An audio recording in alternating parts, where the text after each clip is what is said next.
On va parler du scandale que vous évoquiez de l'écologie concrète maintenant, en mettant un coup de projecteur sur un énorme scandale écologique et sanitaire sur le sol français qui a été mis en lumière par Le Monde cette semaine. Ça se passe aux Antilles. On en parle très peu ici à Paris, et c'est un sujet d'inquiétude majeure en Guadeloupe et en Martinique depuis des années. Le scandale du chlordécone. Alors c'est quoi le chlordécone? C'est un pesticide ultra toxique utilisé pendant 20 ans dans les bananeraies, pesticide classé cancérigène possible par l'OMS depuis plus de 30 ans. Ce scandale, on en parle depuis 40 ans là-bas, mais aujourd'hui, une étude scientifique fait pour la première fois un constat alarmant. Le chlordécone est partout et la quasi-totalité des Guadeloupéens et des Martiniquais sont contaminés. Pour en parler, j'accueille une femme qui est allée enquêter sur place pour le journal Le Monde. Merci d'accueillir Faustine Vincent. Bonsoir Faustine Vincent, soyez la bienvenue. Vous enquêtez depuis plusieurs semaines sur cette affaire du chlordécone. Vous êtes allé en Guadeloupe et en Martinique au mois d'avril. Merci d'être avec nous ce soir. Pour bien comprendre ce qui se passe là-bas, ce pesticide qui était au départ utilisé, donc on le disait, dans les bananeraies, aujourd'hui, vous écrivez qu'on le retrouve absolument partout, dans les rivières, dans le bétail, dans le poisson, évidemment, dans les sols. Oui, c'est ça. Au départ, ce pesticide a été utilisé donc de 72 à 93 dans les bananeraies. Et on s'est aperçu des années plus tard qu'il s'était effectivement répandu bien au-delà des plantations et qu'il avait contaminé non seulement en effet les sols, mais aussi les rivières, une partie du littoral marin, le bétail, les volailles, les poissons, etc. Et la population elle-même, puisqu'il passe dans la chaîne alimentaire. Donc aujourd'hui, vous avez la quasi-totalité des Guadeloupéens et des Martiniquais qui sont contaminés au chlordécone. 95% des Guadeloupéens et 92% des Martiniquais. Voilà, c'est ce qu'indique une étude menée pour la première fois à grande échelle par Santé publique France et dont les résultats doivent être présentés publiquement en octobre sur place lors d'un colloque.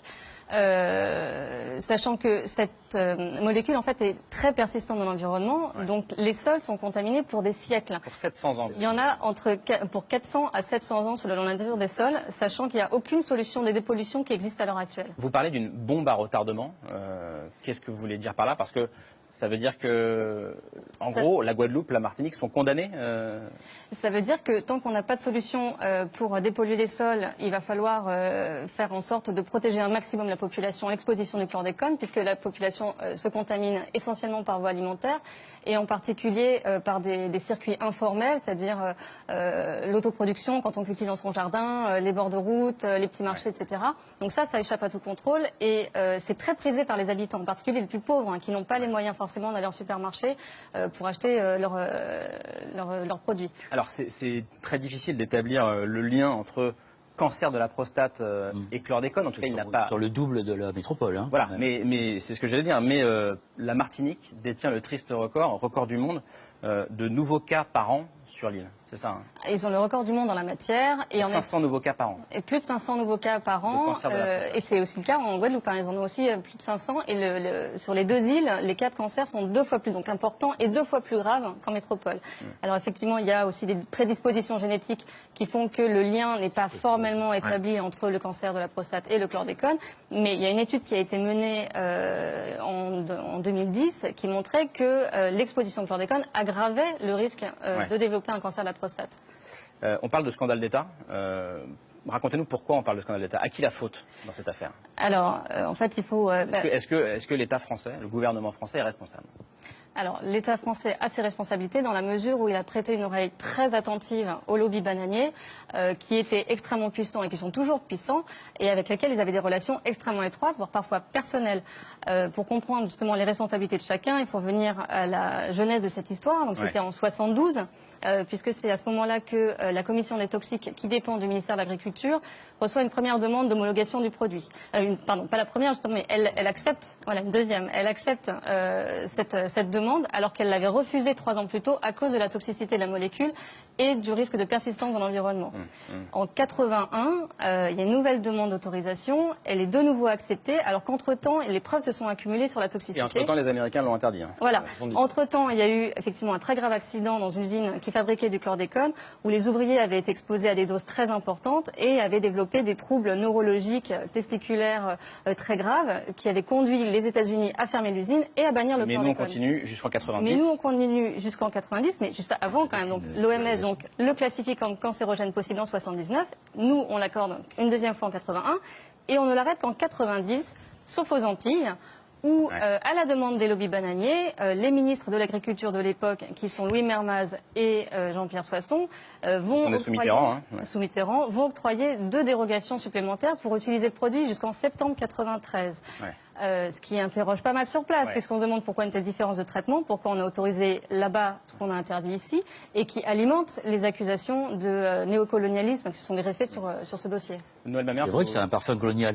Écoutez, un autre journaliste du Monde, dans sa tribune de ce week-end, Stéphane Foucard, qui dirige la page Planète, a parlé de honte d'État. Alors oui, c'est à la fois une honte d'État, c'est-à-dire que c'est un vrai problème politique, un scandale politique.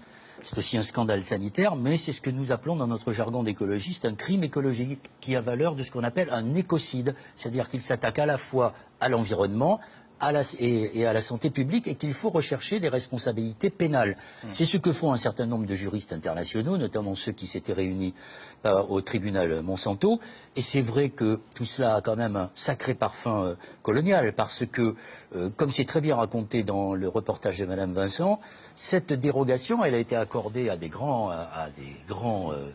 producteurs de bananes, qui sont parmi les plus grandes familles antillaises, mais ils s'étaient réapprovisionnés alors que l'interdiction avait déjà été faite. Et on leur a donné l'autorisation de liquider ça. Aujourd'hui, pour manger cette banane dont on nous dit qu'elle est parfaite, qu'elle n'a rien, parce qu'effectivement le chlordécone ne monte pas dans les arbres, mais il reste enfoui dans la terre, mais pour 700 ans, eh bien, au prix de cela, pour aller dans la concurrence internationale en 1990, puisque les Antilles ont choisi la monoculture intensive, après la canne à sucre qui exploitait les esclaves, c'est aujourd'hui la banane qui s'exporte à 75%, plutôt que de se centrer sur des agricultures vivrières qui auraient permis aux habitants de vivre dans d'autres conditions.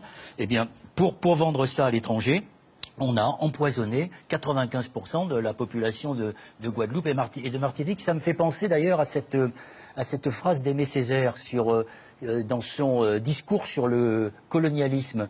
Il disait à peu près ceci: je parle de millions d'hommes auxquels on a inculqué savamment le complexe d'infériorité, la peur, le tremblement, l'agenouillement et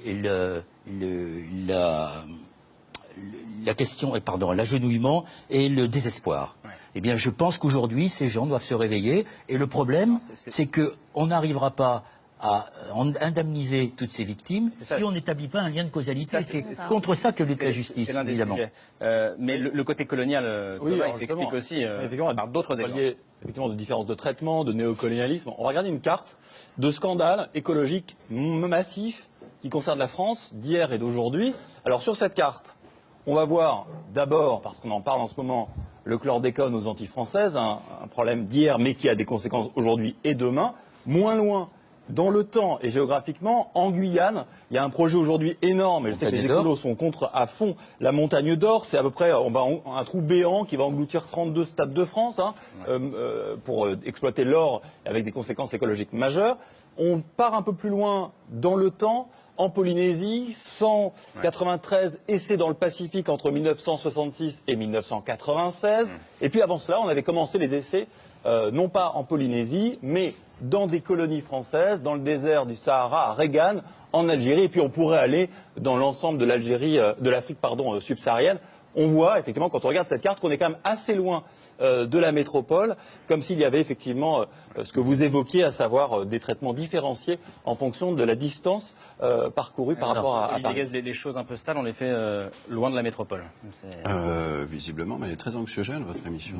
Non, mais on va parler foot après, je vous rassure. Mais c'est le reportage de Madame Vincent qui a relancé cette affaire du chlordécone, mais il y a déjà plusieurs événements. En 2002, c'était l'histoire des patates qui sont arrivées dans un bateau qui s'appelait Douce France, c'est un nom de plat, qui était pourri de chlordécone. Puis après, ça a été le professeur Bellepomme en 2002. Et puis, il faut le dire, parce que les écologistes, notamment Harry Durimel, qui est avocat écologiste, et les Verts Caraïbes, se battent depuis très longtemps pour que pour qu'on mette un terme à ce scandale d'État qui est un écocide, un crime écologique. Pour faire reconnaître aussi les responsabilités. Le mot de la fin, Faustine Vincent, ce qui se joue derrière, hein, c'est la crainte pour l'État, vous le disiez un peu, Noël Mamère, c'est de devoir indemniser les victimes. Oui, et pour un montant qui est potentiellement colossal, même si démontrer le lien entre les pathologies et le chlordécone sera sans doute très difficile au niveau individuel, c'est souvent le cas pour ce genre de scandale. Mais en tout cas, oui, effectivement, il y a cette crainte-là. Et c'est aussi l'une des raisons pour lesquelles, pendant des années, l'État en a dit le moins possible à la population. Et avant, il y a eu l'amiante et le bisphénol. Hein. Merci beaucoup, Faustine Vincent, d'être venue nous éclairer sur ce scandale du chlordécone ce soir dans ces politiques.